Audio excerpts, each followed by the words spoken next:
हर हर महादेव।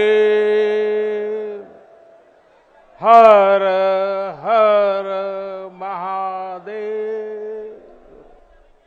नमः पार्वती पते।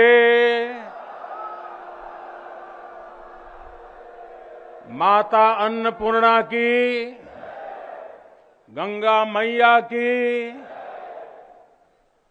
इस ऐतिहासिक आयोजन में उपस्थित उत्तर प्रदेश की राज्यपाल श्रीमती आनंदीबेन पटेल, उत्तर प्रदेश के मुख्यमंत्री कर्मयोगी श्री योगी आदित्यनाथ जी, भारतीय जनता पार्टी के राष्ट्रीय अध्यक्ष, हम सबके मार्गदर्शक श्रीमान जेपी नड्डा जी, उप मुख्यमंत्री भाई केशव प्रसाद मौर्य जी, दिनेश शर्मा जी, केंद्र में मंत्रिपरिषद के मेरे साथी महेंद्र नाथ पांडे जी, उत्तर प्रदेश भारतीय जनता पार्टी के अध्यक्ष स्वतंत्र देव सिंह जी, यहां के मंत्री श्रीमान नीलकंठ तिवारी जी, देश के हर कोने से आए हुए पूज्य संतगण और मेरे प्यारे काशीवासी,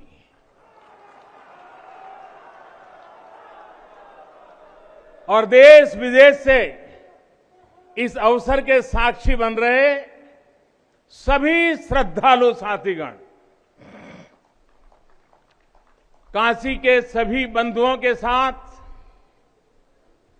बाबा विश्वनाथ के चरणों में हम शीश नवावत है।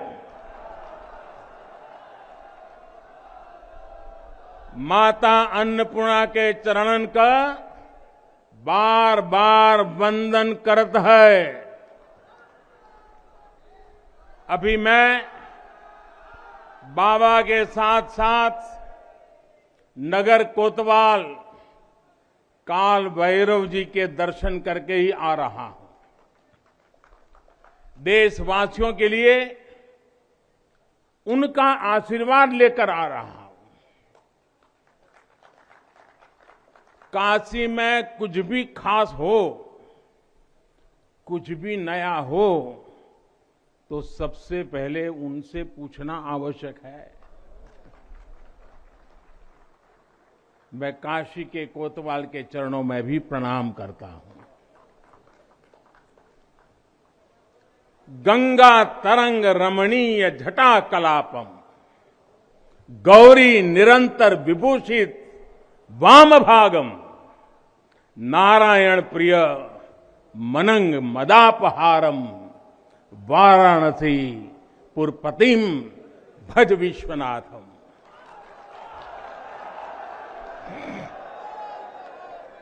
हम बाबा विश्वनाथ दरबार से देश दुनिया के उन श्रद्धालु जनन के प्रणाम करत है जो अपने अपने स्थान से इस महायज्ञ के साक्षी बनत होन। हम आप सब काशीवासी लोगन के प्रणाम करत है जिनके सहयोग से इस शुभ घड़ी आयल है। हृदय गदगद है, मन आह्लादित है। आप सब लोगन के बहुत बहुत बधाई है।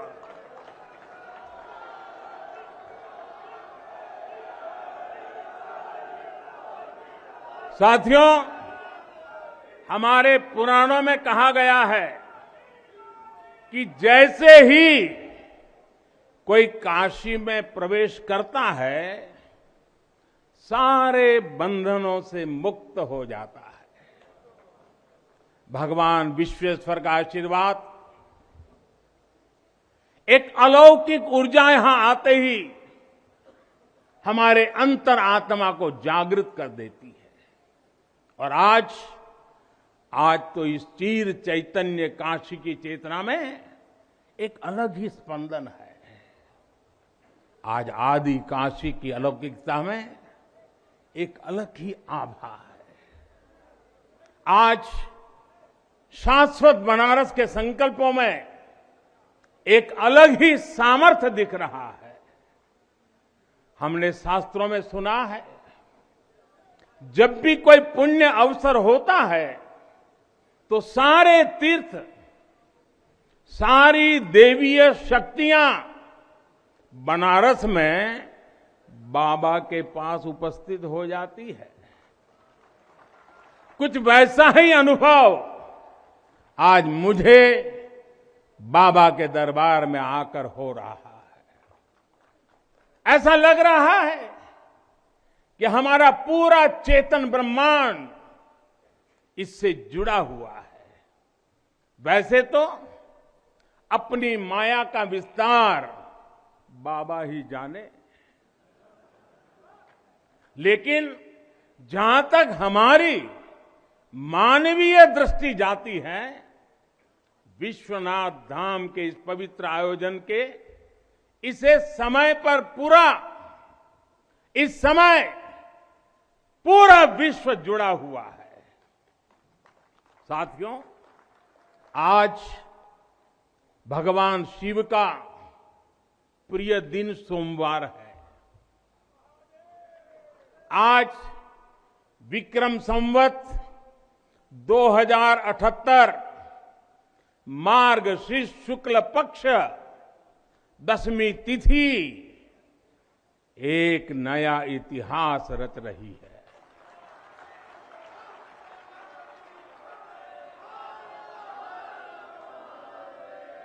और हमारा सौभाग्य है कि हम इस तिथि के साक्षी बन रहे हैं।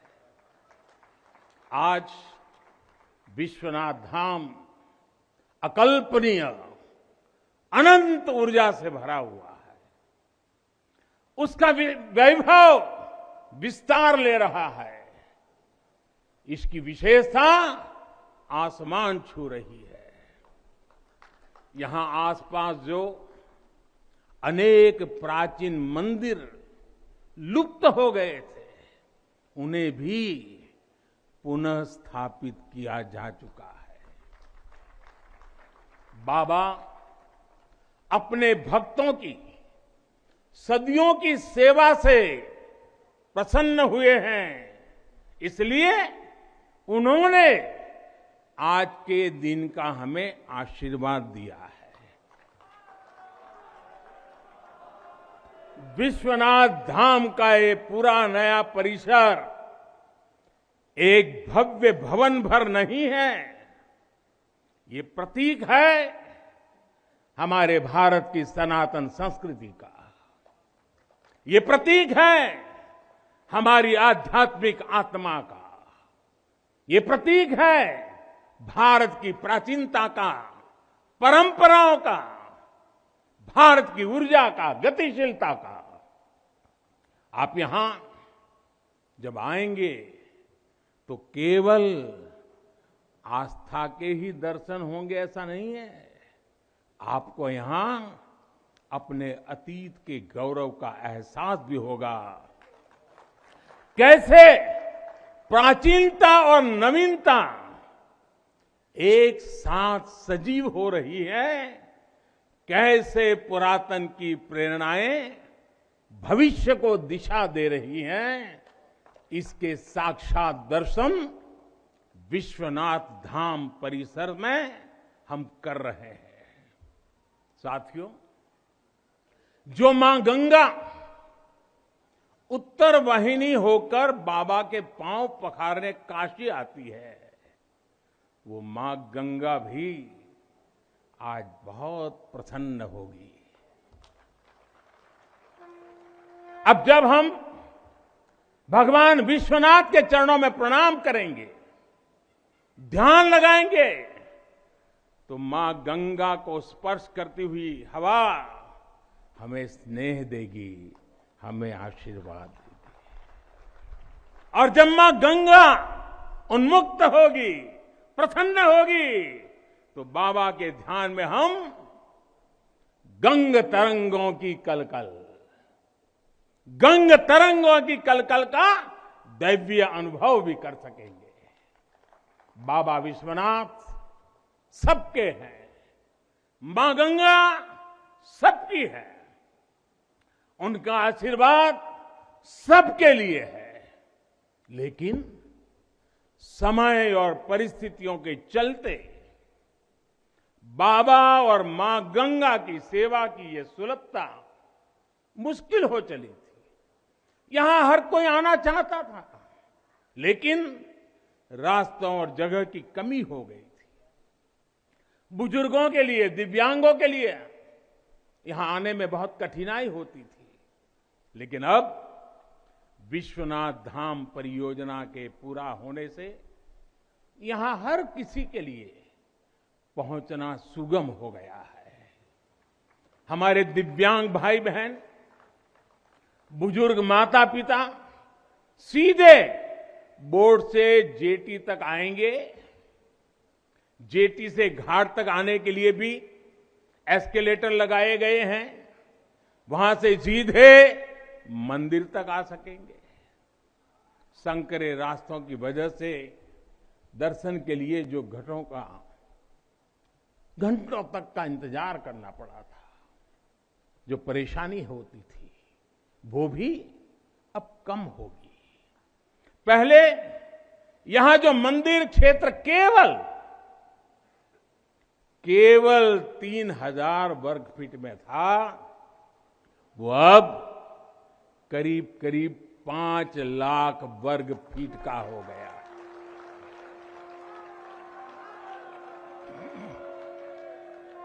अब मंदिर और मंदिर परिसर में 50, 60, 70 हजार श्रद्धालु आ सकते हैं। यानी पहले मां गंगा का दर्शन स्नान और वहां से सीधे विश्वनाथ धाम, यही तो है। हर हर महादेव। साथियों, जब मैं बनारस आया था तो एक विश्वास लेकर आया था। विश्वास अपने से ज्यादा बनारस के लोगों पर था, आप पर था। आज हिसाब किताब का समय नहीं है, लेकिन मुझे याद है तब कुछ ऐसे लोग भी थे जो बनारस के लोगों पर संदेह करते थे। कैसे होगा ही नहीं, यहां तो ऐसे ही चलता है। ये मोदी जी जैसे बहुत आके गए। मुझे आश्चर्य होता था कि बनारस के लिए ऐसी ही धारणाएं बना ली गई थी, ऐसे तर्क दिए जाने लगे थे। ये जड़ता बनारस की नहीं थी, हो भी नहीं सकती थी। थोड़ी बहुत राजनीति थी, थोड़ा बहुत कुछ लोगों का निजी स्वार्थ, इसलिए बनारस पर आरोप लगाए जा रहे थे। लेकिन काशी तो काशी है। काशी तो अविनाशी है। काशी में एक ही सरकार है।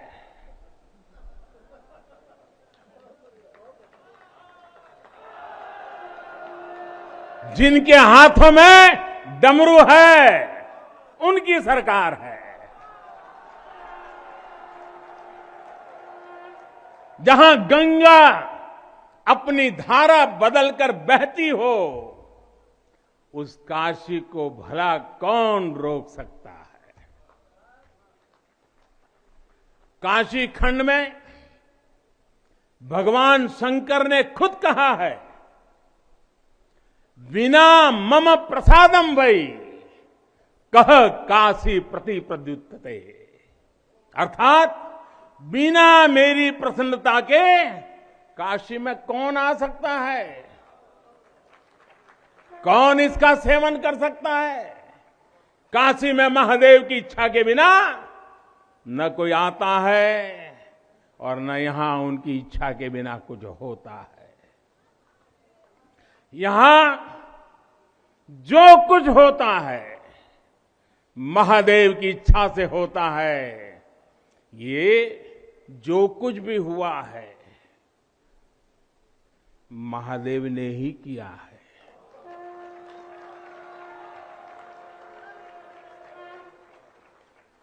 ई विश्वनाथ धाम तो बाबा आपन आशीर्वाद से बनेले हुअन। उनकर इच्छा के बिना का कोई पत्ता हिल सकेला? कोई कितना बड़ा हवे तो अपने घरे का होइए, ऊ बोलिए तबे कोई आ सकेला, कुछ कर सकेला। साथियों, बाबा के साथ अगर किसी और का योगदान है तो वो बाबा के गणों का है। बाबा के गण यानी हमारे सारे काशीवासी जो खुद महादेव के ही रूप है। जब भी बाबा को अपनी शक्ति अनुभव करानी होती है वो काशी वासियों का माध्यम ही बना देते हैं। फिर काशी करती है और दुनिया देखती है। इदम शिवाय इदम नमः, इदम शिवाय इदम नमः। भाई और बहनों, मैं आज अपने हर उस श्रमिक भाई बहनों का भी आभार व्यक्त करना चाहता हूं जिसका पसीना इस भव्य परिसर के निर्माण में बहा है। कोरोना के इस विपरीत काल में भी उन्होंने यहां पर काम रुकने नहीं दिया। मुझे अभी अपने इस श्रमिक साथियों से मिलने का अवसर मिला, उनके आशीर्वाद लेने का सौभाग्य मिला। हमारे कारीगर, हमारे सिविल इंजीनियरिंग से जुड़े लोग, प्रशासन के लोग, वो परिवार जिनके यहां घर हुआ करते थे, मैं सभी का अभिनंदन करता हूं। और इन सबके साथ मैं यूपी सरकार, हमारे कर्मयोगी मुख्यमंत्री योगी आदित्यनाथ जी का भी और उनकी पूरी टीम का भी अभिनंदन करता हूं जिन्होंने काशी विश्वनाथ धाम परियोजना को पूरा करने के लिए दिन रात एक कर दिया। साथियों, हमारी इस वाराणसी ने युगों को जिया है, इतिहास को बनते बिगड़ते देखा है। कितने ही कालखंड आए गए, कितनी ही सल्तनतें उठी और मिट्टी में मिल गई, फिर भी बनारस बना हुआ है। बनारस अपना रस बिखेर रहा है। बाबा का ये धाम शाश्वत ही नहीं रहा है, इसके सौंदर्य ने भी हमेशा संसार को आश्चर्यचकित और आकर्षित किया है। हमारे पुराणों में प्राकृतिक आभा से घिरी काशी के ऐसे ही दिव्य स्वरूप का वर्णन किया गया है। अगर हम ग्रंथों को देखेंगे, शास्त्रों को देखेंगे, इतिहासकारों ने भी वृक्षों, सरोवरों, तालाबों से घिरी काशी के अद्भुत स्वरूप का बखान किया है। लेकिन समय कभी एक जैसा नहीं रहता। आतताइयों ने इस नगरी पर आक्रमण किए, इसे ध्वस्त करने के प्रयास किए। औरंगजेब के अत्याचार, उसके आतंक का इतिहास साक्षी है। जिसने सभ्यता को तलवार के बल पर बदलने की कोशिश की, जिसने संस्कृति को कट्टरता से कुचलने की कोशिश की, लेकिन इस देश की मिट्टी बाकी दुनिया से कुछ अलग है। यहां अगर औरंगजेब आता है तो शिवाजी भी उठ खड़े होते हैं। अगर कोई सालार मसूद इधर बढ़ता है तो राजा सुहेलदेव जैसे वीर योद्धा उसे हमारी एकता की ताकत का एहसास करा देते हैं। और अंग्रेजों के दौर में भी वॉरेन हेस्टिंग का क्या हाल काशी के लोगों ने किया था।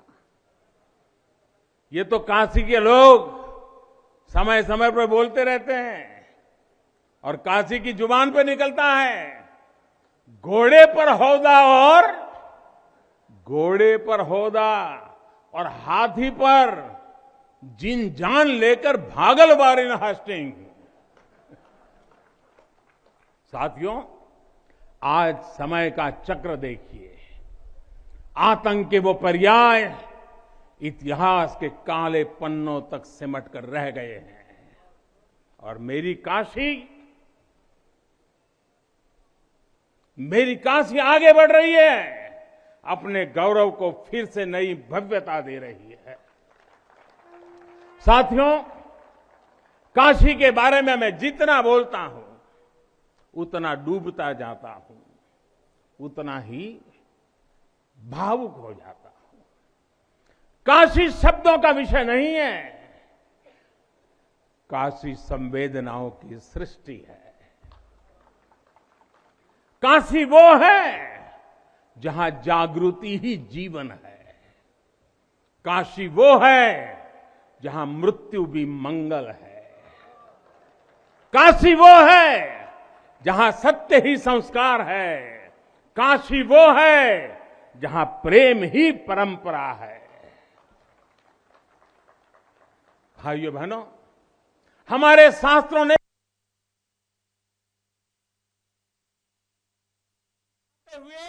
आखिर में क्या कहा? नेति नेति ही कहा है। यानी जो कहा उतना ही नहीं है, उससे भी आगे कितना कुछ है। हमारे शास्त्रों ने कहा है, शिवम ज्ञायन इति ब्रूयो, शिवः शब्दार्थ चिंतका, अर्थात शिव शब्द का चिंतन करने वाले लोग शिव को ही ज्ञान कहते हैं। इसलिए ये काशी शिवमयी है, ये काशी ज्ञानमयी है। और इसलिए ज्ञान, शोध, अनुसंधान ये काशी और भारत के लिए स्वाभाविक निष्ठा रहे हैं। भगवान शिव ने स्वयं कहा है, सर्व क्षेत्रेषु भूपृष्ठे, सर्व क्षेत्रेषु भूपृष्ठे काशी क्षेत्रम च मे वपु, अर्थात धरती के सभी क्षेत्रों में काशी साक्षात मेरा ही शरीर है। इसलिए यहां का पत्थर, यहां का हर पत्थर शंकर है। इसलिए हम अपनी काशी को सजीव मानते हैं और इसी भाव से हमें अपने देश के कण कण में मातृभाव का बोध होता है। हमारे शास्त्रों का वाक्य है, दृश्यते स्वर्ग सर्वे है, काश्यम विश्वेश्वर तथा, यानी काशी में सर्वत्र हर जीव में भगवान विश्वेश्वर के ही दर्शन होते हैं। इसलिए काशी जीवत्व को सीधे शिवत्व से जोड़ती है। हमारे ऋषियों ने भी कहा है, विश्वेश्वरम शरणम यहाँ समय बुद्धि प्रदास्यति, अर्थात भगवान विश्वेश्वर की शरण में आने पर समबुद्धि व्याप्त हो जाती है। बनारस वो नगर है जहां से जगत गुरु शंकराचार्य को श्री डोम राजा की पवित्रता से प्रेरणा मिली। उन्होंने देश को एकता के सूत्र में बांधने का संकल्प लिया। ये वो जगह है जहां भगवान शंकर की प्रेरणा से गोस्वामी तुलसीदास जी ने रामचरितमानस जैसी अलौकिक रचना की। यहीं की धरती सारनाथ में भगवान बुद्ध का बोध संसार के लिए प्रकट हुआ। समाज सुधार के लिए कबीरदास जैसे मनीषी यहां प्रकट हुए। समाज को जोड़ने की जरूरत थी तो संत रविदास जी की भक्ति की शक्ति का केंद्र भी ये काशी बनी। ये काशी अहिंसा और तप की प्रतिमूर्ति 4 जैन तीर्थंकरों की धरती है। राजा हरिश्चंद्र की सत्य निष्ठा से लेकर वल्लभाचार्य और रामानंद जी के ज्ञान तक, चैतन्य महाप्रभु और समर्थ गुरु रामदास के से लेकर स्वामी विवेकानंद और मदन मोहन मालवीय तक कितने ही ऋषियों और आचार्यों का संबंध काशी की पवित्र धरती से रहा है। छत्रपति शिवाजी महाराज ने यहां प्रेरणा पाई। रानी लक्ष्मीबाई से लेकर चंद्रशेखर आजाद तक कितने ही सेनानियों की कर्मभूमि जन्मभूमि काशी रही है। भारतेंदु हरिश्चंद्र, जयशंकर प्रसाद, मुंशी प्रेमचंद, पंडित रविशंकर और बिस्मिल्लाह खान जैसी प्रतिभाएं इस स्मरण को कहां तक लेते जाए, कितना कहते जाए, भंडार भरा पड़ा है। जिस तरह काशी अनंत है वैसे ही काशी का योगदान भी अनंत है। काशी के विकास में इन अनंत पुण्य आत्माओं की ऊर्जा शामिल है। इस विकास में भारत की अनंत परंपराओं की विरासत शामिल है।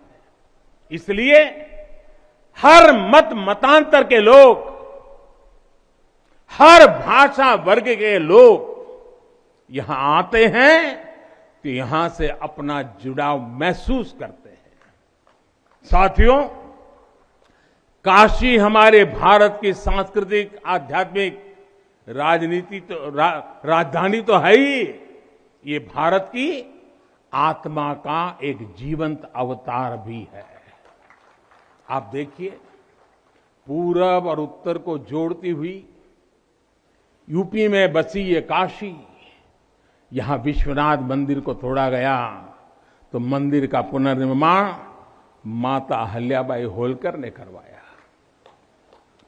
जिनकी जन्मभूमि महाराष्ट्र थी, जिनकी कर्मभूमि इंदौर, माहेश्वर और अनेक क्षेत्रों में थी, उन माता अहल्याबाई होलकर को आज मैं इस अवसर पर नमन करता हूं। 200-250 साल पहले उन्होंने काशी के लिए इतना कुछ किया था, तब के बाद काशी के लिए इतना काम अब हुआ है। साथियों, बाबा विश्वनाथ मंदिर की आभा बढ़ाने के लिए पंजाब से महाराजा रणजीत सिंह ने 23 मण सोना चढ़ाया था। इसके शिखर पर सोना मढ़वाया था। पंजाब से पूज्य गुरु नानक देव जी भी काशी आए थे, यहां सत्संग किया था। दूसरे सिख गुरुओं का भी काशी से विशेष रिश्ता रहा था। पंजाब के लोगों ने काशी के पुनर्निर्माण के लिए दिल खोलकर दान दिया था। पूरब में बंगाल की रानी भवानी ने बनारस के विकास के लिए अपना सब कुछ अर्पण किया। मैसूर और दूसरे दक्षिण भारतीय राजाओं का भी बनारस के लिए बहुत बड़ा योगदान रहा है। एक ऐसा शहर है जहां आपको उत्तर, दक्षिण, नेपाली, लगभग हर तरह की शैली के मंदिर दिख जाएंगे। विश्वनाथ मंदिर इसी आध्यात्मिक चेतना का केंद्र रहा है और अब ये विश्वनाथ धाम परिसर अपने भव्य रूप में इस चेतना को और ऊर्जा देगा। साथियों, दक्षिण भारत के लोगों की काशी के प्रति आस्था, दक्षिण भारत का काशी पर और काशी का दक्षिण भारत पर प्रभाव हम सब भली भांति जानते हैं। एक ग्रंथ में लिखा है, तेनो पयाथेन कदाचनात् वाराणसीम पाप निवारणं आवादी वाणी बलिना सविष्यन विलोक्य लीला वासरे विलिप्ता, कन्नड़ भाषा में कहा गया है। यानी जब सदगुरु माधवाचार्य जी अपने शिष्यों के साथ चल रहे थे तो उन्होंने कहा था कि काशी के विश्वनाथ पाप का निवारण करते हैं। उन्होंने अपने शिष्यों को काशी के वैभव और उसकी महिमा के बारे में भी समझाया। साथियों, सदियों पहले की ये भावना निरंतर चली आ रही है। मां कवि सुब्रमण्यम भारती काशी प्रवास ने जिनके जीवन की दिशा बदल दी, उन्होंने एक जगह लिखा है, तमिल में लिखा है, काशी नगर पुलवर पेशुम उरई दान, कांजी इल के पदर कौर खरुबी सेवोम। यानी काशी नगरी के संत कवि का भाषण कांचीपुर में सुनने का साधन बनाएंगे। काशी से निकला हर संदेश ही इतना व्यापक है कि देश की दिशा बदल देता है। वैसे मैं एक बात और कहूंगा, मेरा पुराना अनुभव है। हमारे घाट पर रहने वाले, नाव चलाने वाले कई बनारसी साथी तो, और आपने भी कभी अनुभव किया होगा, तमिल, कन्नड़ा, तेलुगु, मलयालम इतनी फराटेदार तरीके से बोलते हैं कि लगता है कि कहीं केरला, तमिलनाडु या कर्नाटक तो नहीं आ गए। अब इतना बढ़िया बोलते हैं। साथियों, भारत की हजारों सालों की ऊर्जा ऐसे ही तो सुरक्षित रही है, संरक्षित रही है। जब अलग अलग स्थानों के क्षेत्रों के सूत्र से जुड़ते हैं तो भारत एक भारत श्रेष्ठ भारत के रूप में जागृत होता है। इसलिए हमें सौराष्ट्र सोमनाथम से लेकर अयोध्या, मथुरा, माया, काशी, कांची, अवंतिका का हर दिन स्मरण करना सिखाया जाता है। हमारे यहां तो 12 ज्योतिर्लिंगों के स्मरण का ही फल बताया गया है। तस्य तस्य फल प्राप्ति ही भविष्यति न संशय। यानी सोमनाथ से लेकर विश्वनाथ तक 12 ज्योतिर्लिंगों का स्मरण करने से हर संकल्प सिद्ध हो जाता है, इसमें कोई संशय ही नहीं है।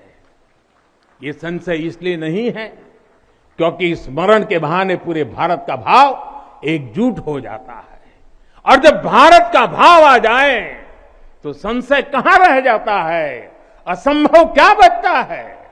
साथियों, ये भी सिर्फ संयोग नहीं है कि जब भी काशी ने करवट ली है, कुछ नया किया है, देश का भाग्य भी बदला है।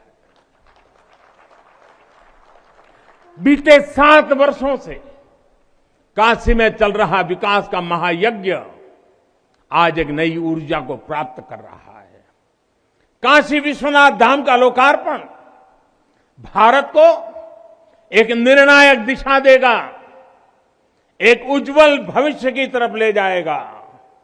ये परिसर साक्षी है हमारे सामर्थ्य का, हमारे कर्तव्य का। अगर सोच लिया जाए, ठान लिया जाए, तो असंभव कुछ भी नहीं है। हर भारतवासी की भुजाओं में वो बल है, हर भारतवासी की भुजाओं में वो बल है जो अकल्पनीय को साकार कर देता है। हम तप जानते हैं, हम तपस्या जानते हैं, देश के लिए दिन रात खपना जानते हैं। चुनौती कितनी ही बड़ी क्यों ना हो, हम भारतीय मिलकर उसे परास्त कर सकते हैं। विनाश करने वालों की शक्ति कभी भारत की शक्ति और भारत की भक्ति से बड़ी नहीं हो सकती। याद रखिए, जैसी दृष्टि से हम खुद को देखेंगे, वैसी ही दृष्टि से विश्व भी हमें देखेगा। मुझे खुशी है कि सदियों की गुलामी ने हम पर जो प्रभाव डाला था, जिस हीन भावना से भारत को भर दिया गया था, अब आज का भारत उससे बाहर निकल रहा है। आज का भारत सिर्फ सोमनाथ मंदिर का सौंदर्यीकरण ही नहीं करता, बल्कि समंदर में हजारों किलोमीटर ऑप्टिकल फाइबर भी बिछा रहा है।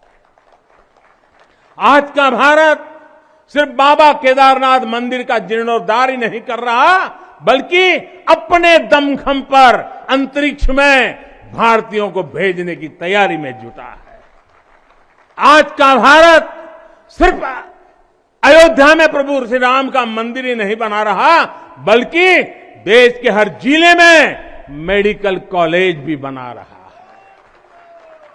आज का भारत सिर्फ बाबा विश्वनाथ धाम को भव्य रूप ही नहीं दे रहा, बल्कि गरीब के लिए करोड़ों पक्के घर भी बना रहा है। साथियों, नए भारत में अपनी संस्कृति का गर्व भी है और अपने सामर्थ्य पर उतना ही भरोसा भी है। नए भारत में विरासत भी है और विकास भी है। आप देखिए, अयोध्या से जनकपुर आना जाना आसान बनाने के लिए राम जन्म की मार्ग का निर्माण हो रहा है। आज भगवान राम से जुड़े स्थानों को रामायण सर्किट से जोड़ा जा रहा है और साथ ही रामायण ट्रेन चलाई जा रही है। बुद्ध सर्किट पर ही काम हो रहा है, तो साथ ही कुशीनगर में इंटरनेशनल एयरपोर्ट भी बनाया गया है। करतारपुर साहिब कॉरिडोर का निर्माण किया गया है, तो वहीं हेमकुंड साहिब जी के दर्शन आसान बनाने के लिए रोपवे बनाने की भी तैयारी है। उत्तराखंड में 4 धाम सड़क महापरियोजना पर भी तेजी से काम जारी है। भगवान विट्ठल के करोड़ों भक्तों के आशीर्वाद से श्री संत ज्ञानेश्वर महाराज पालकी मार्ग और संत तुकाराम महाराज पालकी मार्ग का भी काम अभी कुछ हफ्ते पहले शुरू हो चुका है। साथियों, केरला में गुरुवायूर मंदिर हो या तमिलनाडु में कांचीपुरम वेलंकानी, तेलंगाना का जोगलांबा देवी मंदिर हो या फिर बंगाल का बेलूर मठ, गुजरात में द्वारका जी हो या फिर अरुणाचल प्रदेश का परशुराम कुंड, देश के अलग अलग राज्यों में हमारी आस्था और संस्कृति से जुड़े ऐसे अनेकों पवित्र स्थानों पर पूरे भक्ति भाव से काम किया गया है, काम चल रहा है। भाइयों और बहनों, आज का भारत अपनी खोई हुई विरासत को फिर से संजो रहा है। यहां काशी में तो माता अन्नपूर्णा खुद विराजती है। मुझे खुशी है कि काशी से चुराई गई मां अन्नपूर्णा की प्रतिमा 1 शताब्दी के इंतजार के बाद, 100 साल के बाद अब फिर से काशी में स्थापित की जा चुकी है। माता अन्नपूर्णा की कृपा से कोरोना के कठिन समय में देश ने अपने अन्न भंडार खोल दिए। कोई गरीब भूखा न सोए, इसका ध्यान रखा, मुफ्त राशन का इंतजाम किया। साथियों, जब भी हम भगवान के दर्शन करते हैं, मंदिर आते हैं, कई बार ईश्वर से कुछ मांगते हैं, कुछ संकल्प लेकर भी जाते हैं। मेरे लिए तो जनता जनार्दन ईश्वर का रूप है। मेरे लिए हर भारतवासी ईश्वर का ही अंश है। जैसे सब लोग भगवान के पास जाकर के मांगते हैं, जब मैं आपको भगवान मानता हूं, जनता जनार्दन को ईश्वर का रूप मानता हूं, तो मैं आज आपसे कुछ मांगना चाहता हूं। मैं आपसे कुछ मांगता हूं। मैं आपसे अपने लिए नहीं, हमारे देश के लिए 3 संकल्प चाहता हूं। भूल मत जाना, 3 संकल्प चाहता हूं और बाबा की पवित्र धरती से मांग रहा हूं। पहला स्वच्छता, दूसरा सृजन और तीसरा आत्मनिर्भर भारत के लिए निरंतर प्रयास।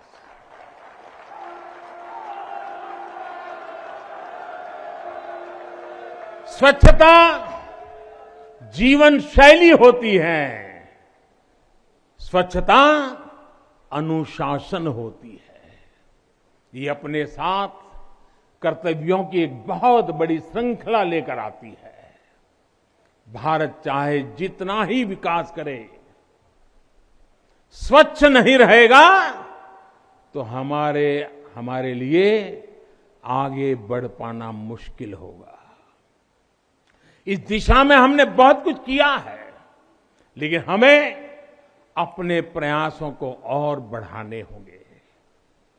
कर्तव्य की भावना से भरा आपका एक छोटा सा प्रयास देश की बहुत मदद करेगा। यहां बनारस में भी, शहर में, घाटों पर स्वच्छता को हमें एक नए स्तर पर लेकर जाना है। गंगा जी की स्वच्छता के लिए उत्तराखंड से लेकर बंगाल तक कितने ही प्रयास चल रहे हैं। नमामि गंगे अभियान की सफलता बनी रहे, इसके लिए हमें सजग होकर काम करते रहना होगा। साथियों, गुलामी के लंबे कालखंड में हम भारतीयों का आत्मविश्वास ऐसा तोड़ा कि हम अपने ही सृजन पर विश्वास खो बैठे। आज हजारों वर्ष पुरानी इस काशी से मैं हर देशवासी का आह्वान करता हूं, पूरे आत्मविश्वास से सृजन करिए, इनोवेट करिए, इनोवेटिव तरीके से करिए। जब भारत का युवा कोरोना के इस मुश्किल काल में सैकड़ों स्टार्टअप बना सकता है, इतनी चुनौतियों के बीच 40 से ज्यादा यूनिकॉर्न बना सकता है, वो भी ये दिखाता है कुछ भी कर सकता है।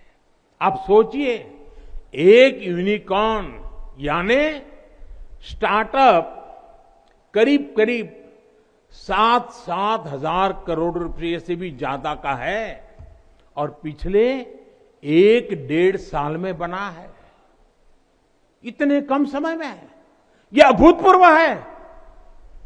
हर भारतवासी जहां भी है, जिस भी क्षेत्र में है, देश के लिए कुछ नया करने का प्रयास करेगा, तभी नए मार्ग मिलेंगे, नए मार्ग बनेंगे और हर नई मंजिल पाकर रहेंगे। भाइयों और बहनों, तीसरा एक संकल्प जो आज हमें लेना है वो है आत्मनिर्भर भारत के लिए अपने प्रयास बढ़ाने का। ये आजादी का अमृत काल है। हम आजादी के 75वें साल में है, जब भारत 100 साल की आजादी का समारोह बनाएगा। तब का भारत कैसा होगा, इसके लिए हमें अभी से काम करना होगा और इसके लिए जरूरी है हमारा आत्मनिर्भर होना। जब हम देश में बनी चीजों पर गर्व करेंगे, जब हम लोकल के लिए वोकल होंगे, जब हम ऐसी चीजों को खरीदेंगे जिसे बनाने में किसी भारतीय का पसीना बहा हो, तो इस अभियान को मदद करेंगे। अमृत काल में भारत 130 करोड़ देशवासियों के प्रयासों से, सबके प्रयासों से आगे बढ़ रहा है। महादेव की कृपा से, हर भारतवासी के प्रयास से हम आत्मनिर्भर भारत का सपना सच होता देखेंगे। इसी विश्वास के साथ मैं बाबा विश्वनाथ के, माता अन्नपूर्णा के, काशी कोतवाल के, और सभी देवी देवताओं के चरणों में एक बार फिर प्रणाम करता हूं। इतनी बड़ी तादाद में देश के अलग अलग कोने से पूज्य संत महात्मा पधारे हैं। यह हमारे लिए, मुझ जैसे एक सामान्य नागरिक के लिए ये सौभाग्य की पल है। मैं सभी संतों का, सभी पूज्य महात्माओं का सर झुका करके हृदय से अभिनंदन करता हूं, प्रणाम करता हूं। मैं आज सभी काशीवासियों को, देशवासियों को फिर से बधाई देता हूं, बहुत बहुत शुभकामनाएं देता हूं। हर हर महादेव, हर हर महादेव, हर हर महादेव। एबीपी माझा, उघडा डोळे बघा नीट।